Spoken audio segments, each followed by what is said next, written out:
All right, welcome everybody. We are going to go over the PowPlow testing that we did on 2 of our prototypes today.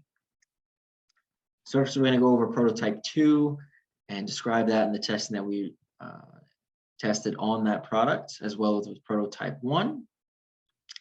So first of all, we have prototype 2, which was the same consumer market as prototype 1, which is made for snowboarders and skiers.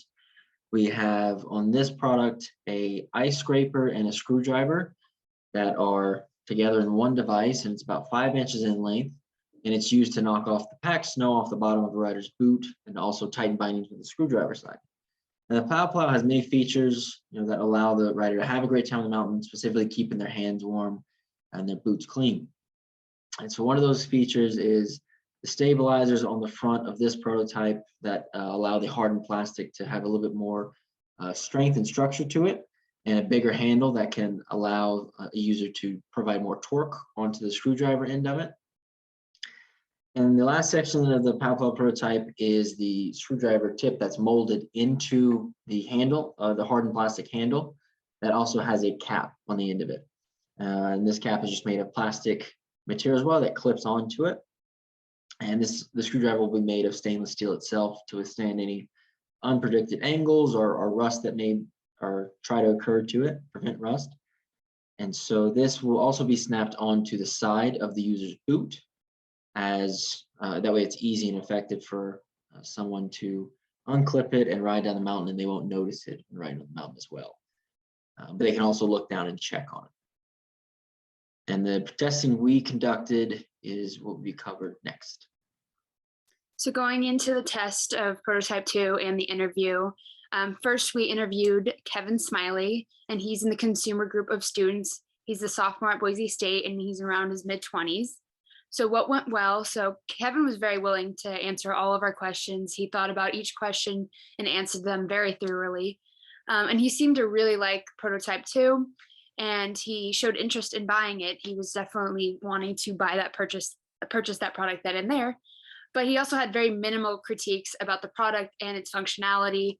He was able to use the prototype without any serious issues, and the product performed as we envisioned it. But what did not go as well as expected, as I said, Kevin showed a lot of interest in the product, and we knew we had a good product on our hands, but we didn't think he'd like it as much as he did. He also mentioned he would pay around $15 for the product, and we envisioned this product to be around less than $10. And he said he'd pay around $15 if he was looking for the product, and if he was doing a spur of the moment purchase, like looking around the grocery store or where else, he would spend around $5.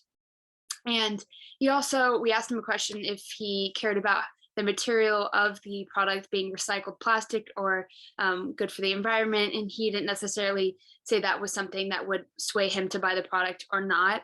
So it kind of went against what we originally thought about this consumer group wanted in its products, and because we assumed that this age group would be more willing to purchase products with certain material made out of it, but that wasn't the case for here.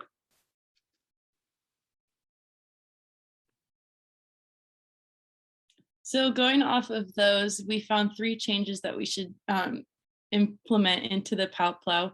The first one being how the cap is secured to the device. So Kevin was concerned about losing the cap either while riding down the mountain, or perhaps just like dropping it and losing it while he's using that screwdriver feature. So perhaps just making a little tether that'll keep the cap onto the device, whether it's being used or not, just to secure it on there so it doesn't get lost.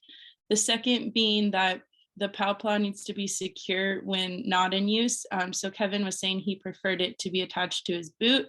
It makes him feel safe because if he were to fall down, he wouldn't fall onto it and it wouldn't cause him any harm. He suggested a buckle-like mechanism that could easily go onto the boot so you could get that PowPlow quick and easy. But he did suggest making it universal, as people use different feet to guide them. So just wherever they prefer, they can put it on there. And lastly, he suggested something along the lines of putting a little brush onto the tool. This is so he could brush the snow off the board without feeling like he would scratch the board or damage any of his equipment. So some additional questions that we had for him were, while he didn't care about the material necessarily, about it being like recycled or anything, we did ask what he preferred for the whole thing. And he did like the plastic and metal aspect to it, the plastic so it doesn't ruin any of his equipment, while the metal so that screwdriver is reliable and durable. And he did prefer it to be about 6 inches long and 3 inches wide, just a perfect fit. And then we asked if there were any other uses that he would get out of this tool, and he suggested something we hadn't thought about was just like wiping down your equipment before you put it into your car, so all that snow is not going to melt and get into your car. Looking back, we should have asked him a couple more questions, such as like if he would recommend it to any friends and family.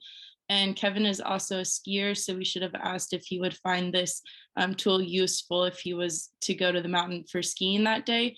But perhaps we can ask him again at a different time. But after looking back, we can make these changes and make the prototype the best that it can be. But I'm going to pass it on to Tanya, and she's going to explain the next prototype that we tested. So I'm going to be talking about the first prototype variant that we used for testing. This prototype 1 has 2 main attachments on each side. On one side, it is a snow scraper, and on the other, it is an interchangeable bit screwdriver. It is 5 inches in length, and it is small enough to bring down the mountain, but also big enough to apply the right amount of force if there is more compact snow on the user's snow boots. So the snow scraper is made from hard plastic, and it is flexible enough to not damage the boots. It also has small ridges at the end to help scrape the tougher ice if needed, and 2 thicker ridges to help with durability. It is skinnier in the middle where the handle is, and the handle is also made of the same hard plastic. Then on the other side, there is an interchangeable bit screwdriver to attach the type of tip needed for the boot bindings. The screwdriver side is made of stainless steel, and this function will be used to tighten any loose bindings on the user's snow boots. And now I will hand it over to Zach and Carly to share their experiences of the interview and their reflections. All right, so now that Tanya has described what our prototype is and the features that we are using, we use that prototype and let a man by the name of John Guides test it out. John was an excellent interviewee. He is a local Boise resident and is an avid skier. So some of the things that we thought went well during the prototype testing specifically was that when we showed John the prototype, he was able to deduct what it was immediately. He knew what it was going to be used for, and obviously the screwdriver was used for that function. He also liked how it was a boot attachment and that he could just clip it onto his boot and wouldn't have to worry about carrying it, putting it in a pocket, a backpack, that sort of thing. He thought that was a very convenient aspect of the product. He admired the name PowPlow. He thought it was witty, creative, and really drove home what it was used for. But there was some unexpected things that came up during John's prototype testing and interview. So John, as a person and as an individual, does not mind using his hands or getting them wet in general. He works with his hands every day. So that kind of threw us for a loop as we were expecting people to really want to keep their hands warm and dry during skiing sessions. So additionally, we used shaving cream to simulate snow. However, the shaving cream was a lot different, obviously, than what snow or compacted ice is, and it was sticky and it got stuck to the boot, and it was kind of more difficult to get off with our prototype than we believe it would be with snow or ice. And then also when we asked him to emulate the process of how he would normally go about getting the snow off, and we put the shaving cream on. As you can see, that picture of the boot has a little lip in the front of it, and that's where compacted ice gets stuck for skis as compared to snowboard boots. And so John's way of getting it off was, instead of picking it, of what we thought most people did, is he would stomp his foot on the ground, or he would bang it against a pole, or click his boots together.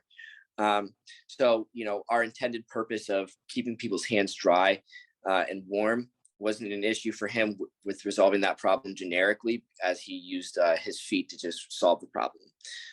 And then also when he was scraping off the snow, the shaving cream, it would get stuck into his latches on the boot. As you can see on the bottom of the boot, there's latches that tighten you into place. And when you would scrape it off, it would get just shoved into those tiny crevices. And that's what he, would use the screwdriver for. He said the screwdriver was not necessarily any benefit to skiers, as they're not really messing with screws at all during that. And I can attest that, as when I ski, I didn't use a screwdriver once last season. So he said screwdriver really wasn't necessary for skiers. And that was the last of the unexpected problems that we ran into. So now Carly is going to cover some additional aspects of our interview and prototype testing with John. So after conducting the interview and testing our product with John, we wanted to make some changes to our prototype that would make it more adaptable for a snowboarder and a skier. So the main thing that we took away from this was John would like a brush attachment. So we thought about a brush attachment that we could use with the interchangeable screwdriver bit. So it could all be the same prototype, and we would just include a brush attachment that would go with that. Or we could have two different prototypes that has the normal hard scraper on one side and the brush on the other side to be able to get in those crevices that Zach was talking about and really brush all that snow off. So with that, we had some additional questions that we thought might be important after we conducted the interview. And that is, what type of material would you want a tool like this to be made of? And what size do you think would be good for a tool like this? How would our prototype be more comfortable? Would it be comfortable attaching to your boot? And where would you purchase an item like this, and at what cost? So these are the questions and some changes that we decided would be beneficial for our prototype after testing and interviewing John. So thank you so much. This prototype testing, all in all, was very enlightening, and we felt that the prototypes did well in their intended purpose, but there's always room for improvement, and really getting into seeing what our interviewees responded and reacted to the product was very eye-opening to what we can do to better make this product. So once again, thank you. This has been the PowPlow Team 3 with Danny Riles, Devin Rose, Carissa Grove, Carly Johnson, Nusrat Nasir Tanya, and Zachary Olson.